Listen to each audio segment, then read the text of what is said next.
Bienvenue dans Balado Manoir, le balado où la parole est donnée aux résidents et aux aînés. Ici, on partage des histoires, des réflexions, des expériences sur des sujets variés, du passé et du présent. Aujourd'hui, nous allons apporter un sujet délicat et essentiel, le deuil.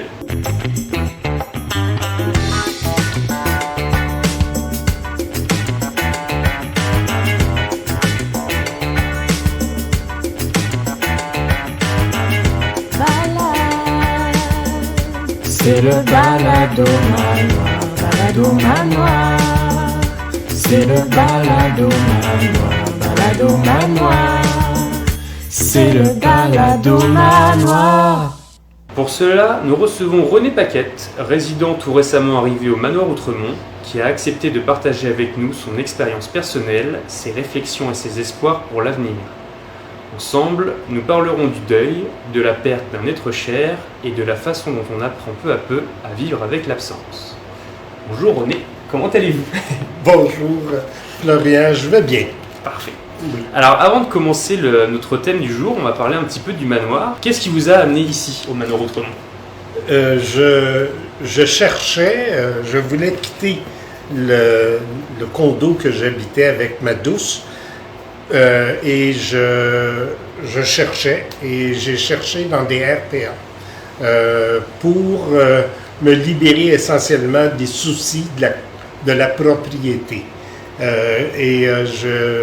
J'ai cherché, j'en ai visité 2 avant d'arriver au manoir, et c'est une de mes filles qui m'a dit « Papa, j'ai connu quelqu'un qui était au manoir Outremont, tu devrais aller voir. » Parce que pour moi, le milieu de vie est très important. Et dans les 2 autres situations, le milieu de vie était un peu moins intéressant.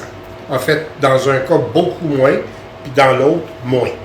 Alors, et quand je suis arrivé ici, ça a été un coup de foudre instantané. J'ai demandé à Ryan de préparer le bail. Maintenant, j'étais prêt à signer. Ah, okay. Et c'est ce qui s'est passé. Magnifique, ok. Et comment vous vivez votre quotidien depuis votre arrivée ? Je le trouve extrêmement intéressant. Je me suis engagé dans à l'aquaforme et à la mise en forme. Et je trouve que dans les 2 cas, les exercices qu'on fait là sont extrêmement utiles à l'âge qu'on a pour se maintenir et être encore plus en forme. Même si on l'est, je pense qu'on le devient de plus en plus. Alors, donc, je me suis engagé rapidement et je ne le regrette surtout pas. Là, je suis arrivé le 27 avril. Je pars, moi, dans une semaine. Je pars pour l'été, pour 2 mois, mais j'ai déjà hâte de revenir en septembre. Voilà. Et qu'est-ce qui vous plaît le plus à la résidence ? Est-ce qu'il y a des choses que vous voudriez qu'on mette en place ? Bon, là, je suis incapable de cibler s'il y a des choses que j'aimerais qui soient mises en place. Il y a déjà beaucoup de choses qui sont en place que j'aime, comme la pétanque, comme les mises en forme et l'aquaforme. Il y a les rencontres que je fais. Les gens sont accueillants, sont tous gentils. J'ai pas rencontré depuis que je suis là personne qui a été moins sympathique. J'aime la clientèle et j'aime l'ensemble du personnel à la réception.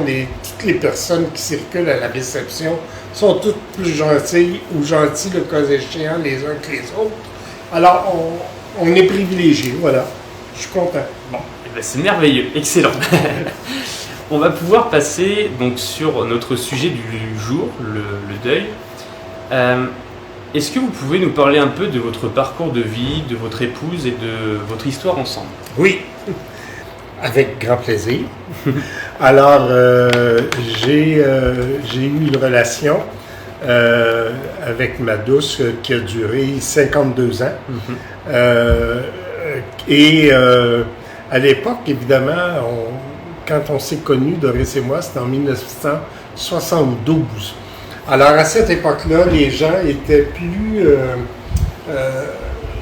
disons que vivre hors mariage était demeurait un phénomène un peu particulier. Ok. Et les gens dans ma famille, parce que dans ma famille, j'étais tout le monde, comme j'étais un professionnel, puis le premier de la famille, j'étais comme idéalisé. Ok. Et eux, là, que je sois dans le temps, les gens disaient que c'était un concubinage, puis c'était comme, wesh, c'est pas beau ça. Ouais. Et finalement, quand on a décidé, Doris et moi, d'avoir des enfants, là, Doris m'a dit, je serais plus à l'aise, confortable. Il me semble, si on est pour avoir une famille et des enfants, je serais plus à l'aise qu'on se marie. Ok. Alors, on s'est mariés. Ouais. Et comme à l'époque, je faisais rien de très ordinaire, j'avais un grand ami qui était prêtre et qui était prêtre à l'archevêché de Montréal. Ok. Alors, on s'est mariés à la cathédrale. Oh. Et derrière le maître-autel de la cathédrale à Montréal, il y a ce qu'on appelle l'abside. Ouais. Et on était une centaine de personnes dans l'abside. Et moi, j'étais, avec Doris, on était tous les deux face au baldaquin, qui est le maître-autel. Ouais. C'était absolument magnifique. Et on avait une amie qui chantait l'opéra, on avait un violoncelle, et il y avait 3 musiciens. Ouais. Et c'était un poème, là. C'était magnifique. Alors, on a fait un très beau mariage, et après ça, on a fait 3 beaux enfants. Et les 3 enfants qu'on a eus assez rapidement, parce que quand le 3e est né, l'aîné avait 3 ans et demi. Alors, disons que c'était assez rapproché. Ouais. Et, mais quelle belle famille! On a eu un bonheur de vie familiale et la plus grande... le seul vrai malheur qu'on a eu, c'est quand Doris est décédée, mais autrement, on a eu une histoire de vie vraiment remarquable et très agréable. Et est-ce que, parce que vous avez parlé un peu du mariage avec Doris, est-ce que vous êtes mis d'accord pour vous marier ou vous avez quand même fait une petite demande à Doris? Ah ben oui, j'ai fait une demande, c'est sûr. C'est certain que j'ai fait une demande. Et on s'était fait... Moi, j'ai encore mon jonc de mariage, puis Doris avait un jonc identique. Mais évidemment, Doris avait des mains de femme, plus petites. À ce gros jonc l'incommodait. Fait que finalement, il l'a fait couper en 2. Mais c'est un détail, là, mais c'était... mais j'ai fait la demande, puis à ma belle-mère, parce que mon beau-père était décédé. Okay. Alors, c'était très le fun. Non, oui, on a eu un beau mariage, joyeux, et très bien, très heureux. Oui. Et les débuts, vous êtes rencontrés, c'était en 72 ou vous vous êtes mariés en 72? On s'est mariés en 75. Alors, de 72 à 75, on s'était rencontrés avec des amis et ça avait été assez particulier, mais fort agréable. Et j'ai revu... Moi, je ne connaissais pas du tout Doris la première fois que je l'ai rencontrée. Elle était une grande amie d'une amie à moi. Et alors, cette amie m'avait dit, je suis avec mon ami Doris, je peux-tu l'emmener? Je n'avais pas aucun problème dans ma tête. Alors, c'est là que j'ai connu Doris. Ça a été quasiment un coup de foudre instantané. Elle était très belle. Et voilà, je l'ai revue après. Elle m'a invité à différentes circonstances. Elle savait que j'aimais beaucoup danser. Et elle avait un party de travail. Elle était travailleuse sociale. Et je l'ai accompagnée. Et en sortant, je lui ai dit, on va se marier. Et là, elle me regardait en ayant un peu l'impression que j'étais troublé mentalement. Mais finalement, on s'est mariés. 3 ans plus tard, ça c'était chose faite. Et on a été très heureux pendant toute cette belle vie. Vous avez bien fait finalement d'accepter Oui, la vie de Doris par Céline. Oui, j'ai une chance que Céline avait cette amie parce que oui, ça a été vraiment extraordinaire. Et Céline, vous l'avez encore comme amie aujourd'hui? Oui, tout Tout à fait. Ok, Tout à fait. excellent. Comment est-ce que vous avez vécu les premières années, premiers mois après son départ? Bon. Il y a deux choses que je dois dire. D'abord, Doris avait un cancer du poumon et depuis 15 ans. Et son oncologue m'avait dit, parce que je l'avais croisé tout seul dans le corridor, pour lui demander c'était quoi son pronostic. Puis bon, et elle m'avait dit, écoutez, 6 mois, 1 an, 2 ans, 3 ans, c'est le maximum. Et au-delà, ça devient une statistique parce que Doris, c'était une récidive. Alors, ça devient une statistique dont je parle dans les conférences internationales. Alors, ça a commencé comme ça. Et finalement, Doris a survécu 16 ans ou 17 ans après. Et alors, donc, et pendant ces années-là, notre médecin, oncologue, nous avait dit, c'était une anglophone, elle avait dit « Enjoy life ». Voyagez, faites-vous plaisir, profitez-en. On l'a écouté. Ouais. Alors, on a fait des voyages, Doris et moi, là, à répétition, et tous des beaux voyages. On a eu 16, 17 ans là, de belles années, des années de bonheur. Et pendant ce temps-là, on a 2 petits-enfants qui sont arrivés, que Doris a pu... c'est un grand regret qu'elle n'ait pas été grand-maman plus longtemps. Mais ce que je voulais vous dire pour l'essentiel, la première, au moment du décès, c'était un décès attendu. Alors, on se disait, c'est bien parce qu'elle meurt avant, elle commençait à avoir des pertes, à ne plus reconnaître certaines personnes. Puis là, on se disait, il ne faudrait pas qu'elle arrive et qu'elle ne reconnaisse pas moi et mes enfants. À ça, on trouvait ça très difficile à y penser. Alors, donc, quand le décès est arrivé, il y avait d'une certaine façon un décès, c'était un décès libérateur. Sauf que moi, je n'ai jamais voulu placer Doris. Alors, j'en ai pris un soin jusqu'à la fin. Le dernier jour, là, elle avait eu des grandes difficultés respiratoires dans la nuit. L'infirmière était venue le matin à 7h30 et à l'hôpital, puis elle est décédée le soir même. Bon. Et alors donc, côté libérateur, en ce sens-là. Mais, écoutez, puis je vous ai dit que j'avais pris soin d'elle jusqu'à la fin, ça a pris quelques mois. Et là, j'ai dit, j'aurais pu remplir je ne sais pas combien de lacs avec mes larmes. J'ai pleuré pendant... à un moment donné, ma pharmacienne m'avait dit, « Monsieur Paquette, prenez des médicaments. Si vous en avez besoin. Je vous vois, là, vous êtes toujours faible puis malheureux. Il faut revivre. Là, alors, mais je veux dire, là, ça a été une perte énorme pour moi. J'ai encore, je vous en parle là, puis j'ai des larmes. Parce que je m'en ennuie encore beaucoup et ça va durer ma vie durant. Il n'y aura pas grand répit pour ça et c'est correct. C'est correct. Est-ce qu'il y a eu des moments ou des gestes qui vous ont particulièrement aidé après Il faut s'entourer. Hein. J'ai la chance d'avoir beaucoup d'amis.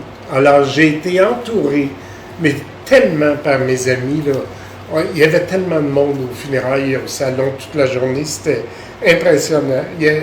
C'était vraiment, là, comme j'avais l'impression d'avoir des câlins perpétuels de la part de mes amis, mes enfants, mes 3 enfants, bien sûr, on partageait la peine, puis j'ai une relation extraordinaire avec mes 3 enfants, alors, puis là, les petits-enfants, alors bref, la vie, bon, ce qui aide le plus, je pense, c'est de finir par être capable de regarder les belles choses que la vie nous réserve encore. Parce que si on est toujours dans cette peine, on n'en sort pas. Alors, il faut... on a le droit d'avoir des larmes, il faut les vivre, ces larmes-là, mais il faut aussi être capable de se retourner de bord, et de dire, « Ah, ciel, il y a quelque chose de beau. Là. J'ai 3 enfants extraordinaires, j'ai plein d'amis extraordinaires, puis j'ai maintenant 2 petits-enfants extraordinaires. » Alors, je suis quasiment chanceux. Ben, pas quasiment, je suis chanceux. J'ai eu une vie de couple harmonieuse, belle, heureuse, et j'ai là une fin de vie. Ben, fin de vie. Je ne sais pas combien de temps ma vie va me préserver encore, mais il y en a pas mal plus derrière que devant. Et, mais je me trouve encore privilégié, malgré tout, malgré cette peine. Et qu'est-ce qui vous a aidé à justement à vous tourner, de se dire ok, il y a la peine, je dois la vivre, mais je peux aussi vivre des choses, je peux peut-être encore voyager, je peux encore faire des choses. C'était quoi le déclic? Le vrai déclic, là, je pense que c'était l'épuisement de pleurer et d'être dans la peine. Ok. C'est épouvantable ce que ça demande comme énergie d'avoir de la peine tout le temps et de pleurer énormément. Alors, il fallait que je m'en sorte parce que autrement, j'ai été des mois, j'allais au cimetière, puis j'ai tout expliqué où je voulais être enterré à côté d'elle parce que j'ai un terrain assez grand pour... Et puis, à un moment donné, si j'en sors pas de ça, si je sors pas de cette peine et de cette immense peine, ben, je ne vais pas m'en sortir pour vrai. Alors, le déclic, je pense, ça a été l'épuisement, le signal que m'a donné ma pharmacienne dont je vous ai parlé, là, a été très important aussi. Okay. Parce que je l'adore, ma pharmacienne, et elle est très attentive à sa clientèle, et pas juste à moi, là, à tous ses clients. Et quand elle m'a dit ça, et prendre la pilule, elle a dit, il y a la pilule, on l'appelle la pilule du bonheur, prenez ça. Et ça m'a beaucoup aidé aussi. Okay. Parce que j'ai littéralement arrêté de pleurer tout le temps. Ouais. Et à partir de là, ben là, c'est là que j'ai commencé à dire, ben à côté, j'ai mes enfants, j'ai mes petits-enfants, puis j'ai mes amis, puis j'ai encore une belle vie à vivre, puis voilà. Alors... Est-ce qu'il y a des choses qui sont encore difficiles, même aujourd'hui? Oui. Son absence va être difficile. Ça a été une présence trop extraordinaire. Elle va toujours être difficile. Mais le temps, hein, on dit tout le temps, le temps aide.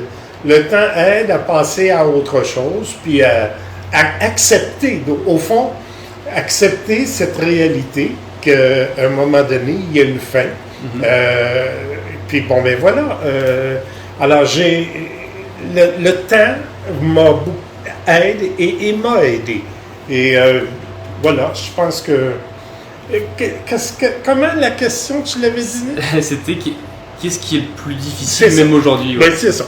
Alors, c'est cette peine qui reste, mais c'est beaucoup moins difficile que c'était. C'est sûr. Beaucoup moins. Et selon vous, est-ce que la société d'aujourd'hui, elle parle mieux du deuil qu'autrefois? Moi, je pense que oui. Moi, je pense que d'abord, on a... la société, en quelque sorte, autorise maintenant les hommes à pleurer aussi. C'est une très bonne nouvelle. Parce que... pourquoi? C'est pas parce que c'est le fun de pleurer, mais parce que c'est accepter de vivre ses émotions. Et ça, même les hommes doivent le faire. C'est important. Et oui, c'est très important. Est-ce que vous avez constaté des différences dans la manière dont on vit ou accompagne le deuil par rapport à avant également? Est-ce que ça oui, je pense que oui. Je pense qu'on est moins... tu sais, avant, quand on était en deuil, il y avait le petit deuil, le grand deuil, puis le très grand deuil. En tout cas, c'était 1 an de vêtements noirs, 2 ans de vêtements noirs, puis ça allait à 3 ans quand c'était ta conjointe ou tes enfants. Bon. Alors, et c'était, je trouve que c'était davantage un deuil de paraître. C'est-à-dire que, tu sais, on affichait notre deuil. Ouais. Alors moi, si je me promène avec un chandail barré bleu et jaune, j'affiche pas de deuil. Là, Non, c'est vrai. Et on me prend pour qui je suis. C'est pas écrit « je suis en deuil Ouais. ». C'est pas écrit sur mon front que j'ai de la peine. Puis c'est pas nécessaire non plus. Je suis capable de la vivre, ma peine. Je viens de le dire amplement. Mais je suis pas obligé de toujours être en peine. T'sais. Non, c'est ça. Puis les gens sont pas obligés, c'est comme quelque chose de personnel aussi. Oui. Tout le monde n'est pas obligé de savoir ça, je pense. Ouais. Moi, ça, j'ai moins de... J'ai pas beaucoup de réserve, j'ai pas beaucoup de ce sentiment. C'est comme les... Moi, j'ai travaillé toute ma vie comme avocat et je traitais des cas en droit du travail. Mm-hmm. Et les gens qui étaient malades, il ne fallait pas dire la maladie. Puis moi, j'ai toujours dit, mais qu'est-ce qu'il y a d'honteux à dire? J'ai un problème cardiaque. Qu'est-ce qu'il y a d'honteux à dire que j'ai un problème psychologique important?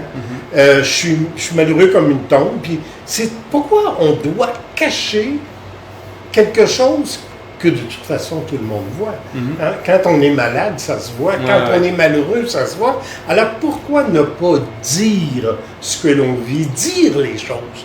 Pas les garder là, comme un secret qu'on ne peut pas partager. Moi, je suis pas très discret sur ces choses-là. Ouais. Mais je suis discret si on me demande de l'aide, évidemment. Ouais. Lorsque quelqu'un ne veut pas parler de ses maladies, je respecte ça.